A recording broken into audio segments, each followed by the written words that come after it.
Do you feel ready for the new month? Because I sure as heck do not. Normally by this point in the current month, I would have my journal set up, I'd probably be most of the way transferred into it, done my migration process, feeling very cool, calm and collected for the month ahead.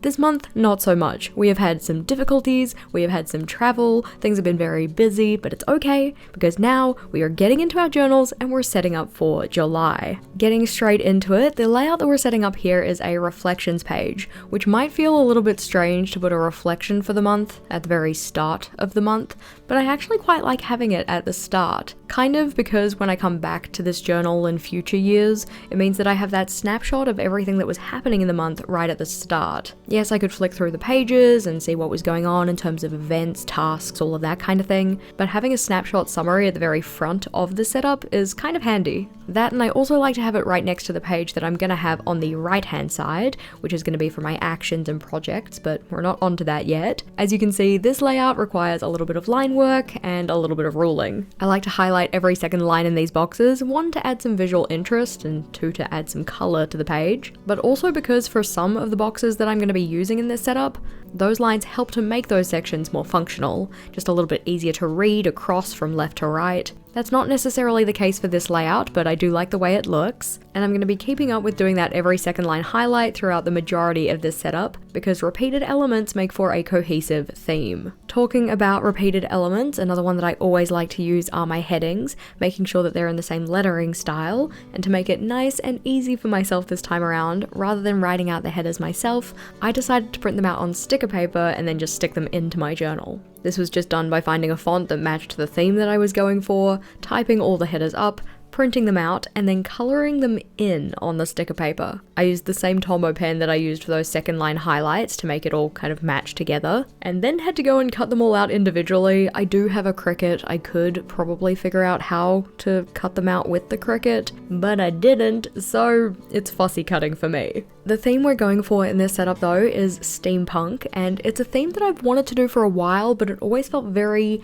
not approachable, at least in the way that I kind of wanted to execute it. But there's no time like the present, and because I got some sticker packs recently from a Journal Say stationery haul, I thought these were perfect to actually do the steampunk theme. One of the things that I really love about steampunk aesthetic are the intricacies, all of the little cogs and little pieces, the kind of chrome effect, and to achieve that by drawing, it was going to take me a lot of time, a lot of effort, and a lot of frustration. Using these stickers though, much easier. And plus, because I have so many of those stickers, I can use them throughout the entire of the setup, both on these initial pages that I'm setting up for, the month as a whole, but then also on my weekly dashboards and my daily logs. Because they're stickers, really the only kind of time cost is figuring out which one I want to use and where I want to place it. In terms of the sections that I've included on my reflections page, we have a place to write down any memories from the month, a place for wins, challenges, things that I learned, any needs that I have for the month after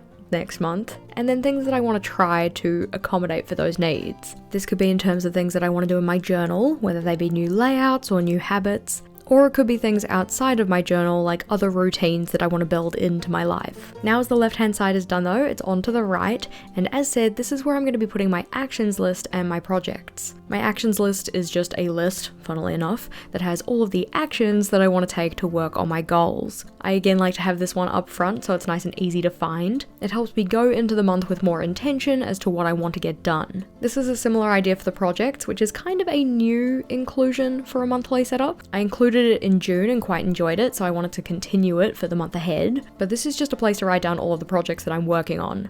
They don't necessarily need to be projects that I complete or finish during the month, but I want to keep track of where my attention is because oftentimes I feel like a chicken running around with its head cut off because I've just got a lot going on. So being able to keep in mind what projects I'm working on, especially when it comes to taking on new ones and whether I should, just having that list is going to be really helpful. To add some visual interest, we again have those headers that we're using, we have the stickers, just makes the decorative parts so much easier. And because we do have a lot of kind of visual elements going on the left-hand side of the spread, I didn't want to add too much else to this one. Really just the top left and bottom right corners for those stickers, and then the boxes being open to be filled with tasks for actions and projects. While the reflections page took about 14 minutes to set up, the projects and actions list took about 8.5. But before we get into the next layout, we're just going to have a look at how this month was going. If this setup and my current one and my new start of journal setup kind of didn't give it away,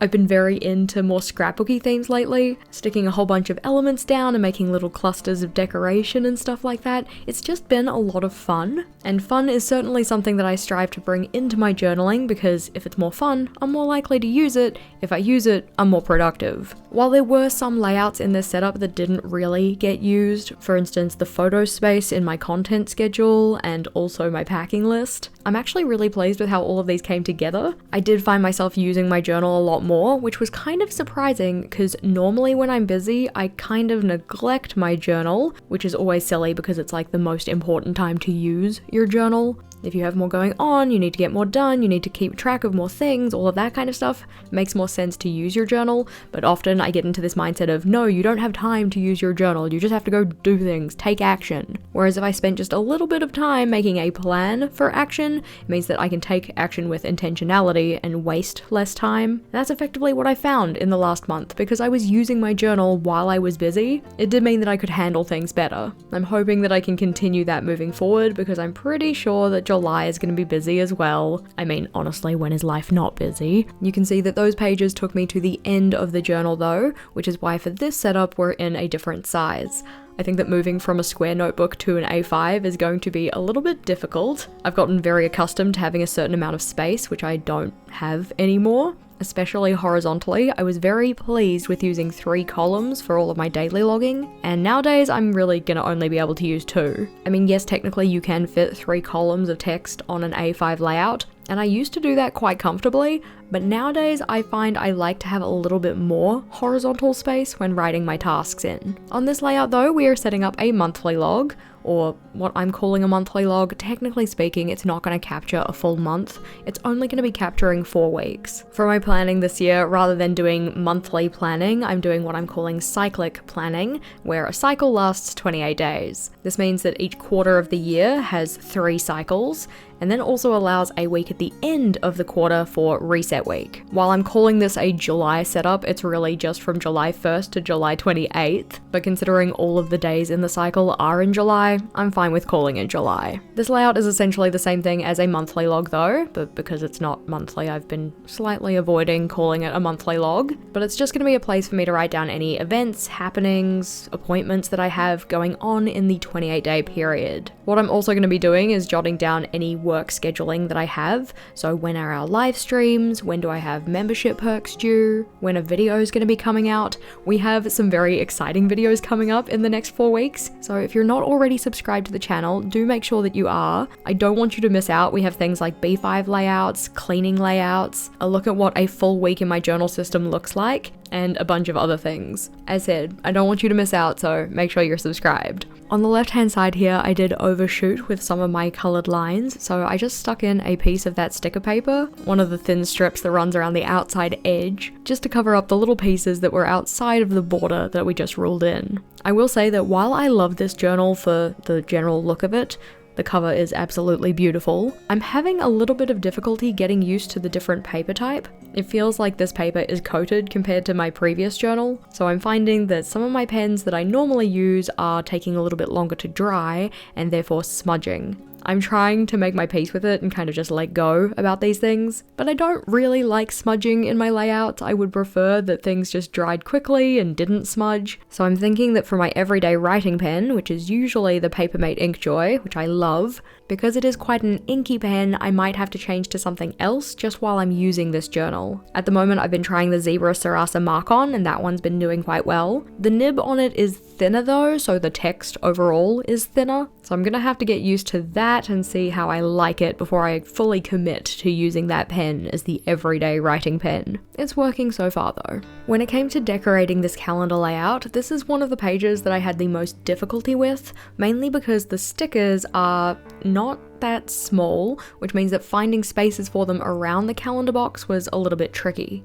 Obviously we have the panel down the right hand side and that one can accommodate stickers, but then the top corner on the left and the bottom along both pages, that one was a little bit trickier to fit any of the stickers in without obstructing the boxes that I'm going to be writing in. So I opted to put in some washi tape that was kind of neutral, just a nice background kind of pattern. This one has some scribbly text on it, which the text is kind of hard to read to the extent where I wouldn't even bother trying. I do prefer that when I'm using tapes with text on them, that they're not so readable, or that they blend very nicely into the background so they don't distract from the writing that I'm putting on the layout, which is usually my task list. With monthly log done though, it's time to flip on over to the next layout we're setting up, and this one is specifically for this month in particular because it's getting organized for Summer Creative Retreat. I have been very blessed to be asked to be part of the Summer Creative Retreat this year. If you're not sure what that is, it's effectively kind of what it sounds like, so a creative retreat, completely online and free, where there are a bunch of different creators who host workshops across a week-long period at the start of August. I'm going to be hosting a session as part of that, and I will have more information on the channel as more information becomes available. So stay tuned if you want to get involved in some very cool creative workshops. Because it is still early days in me taking on this project, I'm not too sure what kind of sections I'm going to need on this layout to organize the various bits and pieces.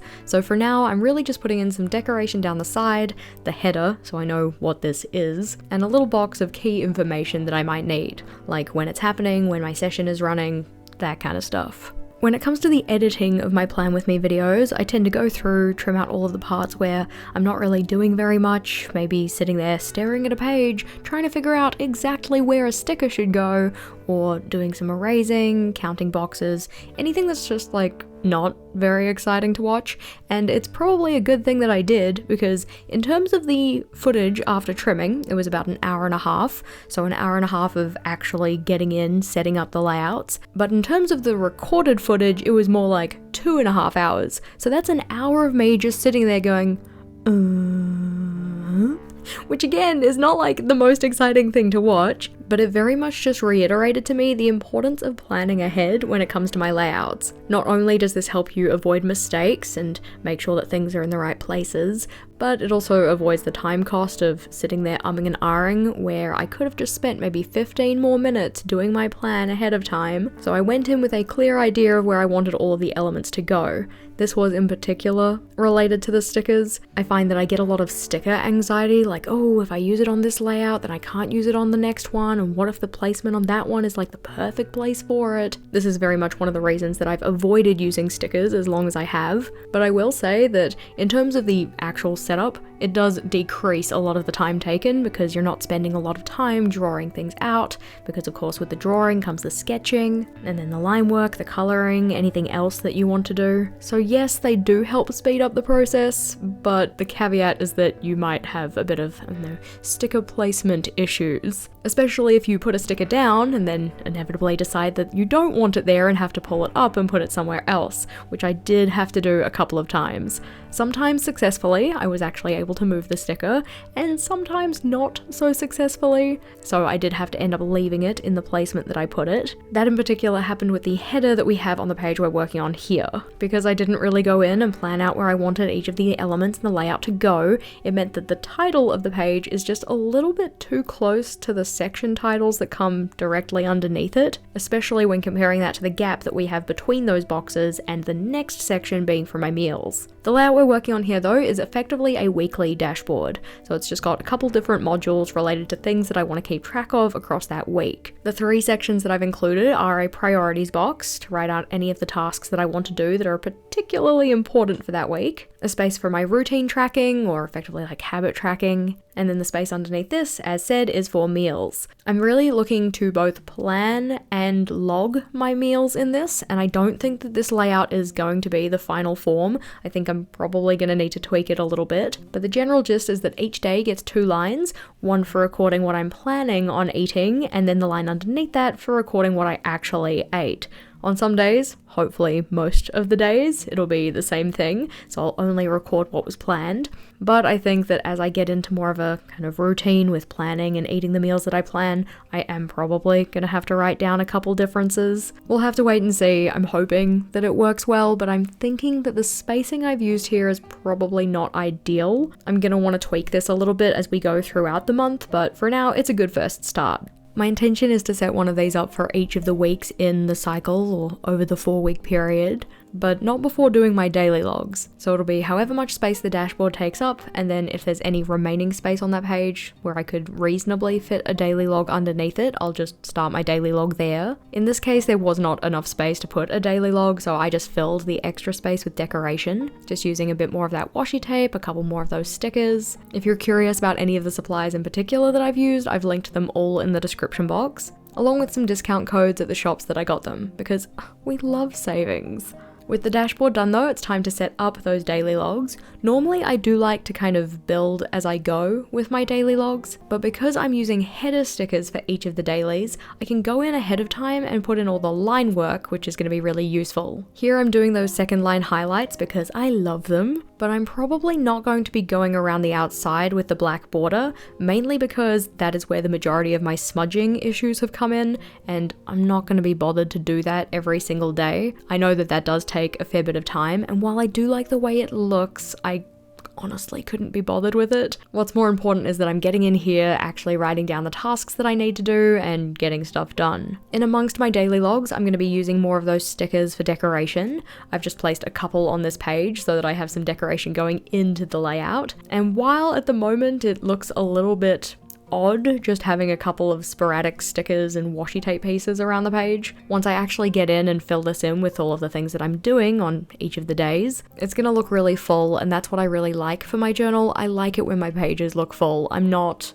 really that good with white space. If you've been here a while, you may notice that there are some layouts that I typically include that are missing from this setup, and that's because I've tried to kind of cut down on some of the redundancy or repetition in terms of my layouts that I set up, and put them at the start of my journal as kind of like a combined layout rather than individual months. In particular, that is for pretty much anything that I do for work, so any of my video content that I'm releasing, email newsletters, membership perks, all of that kind of stuff. I have summary pages for those at the start of the journal rather than setting them up for each month individually. This does make for more streamlined monthly setups though, which I'm kind of looking forward to. And although I did have some struggles with this setup, whether it be for smudging or sticker placement, I do really like how it's turned out. If you are on the hunt for more July setup inspiration though, then the playlist on screen is the next one to check out. That one has all of my previous July setups, including the ones that are a bit more traditionally month-based. So click or tap on that one and I'll see you over there.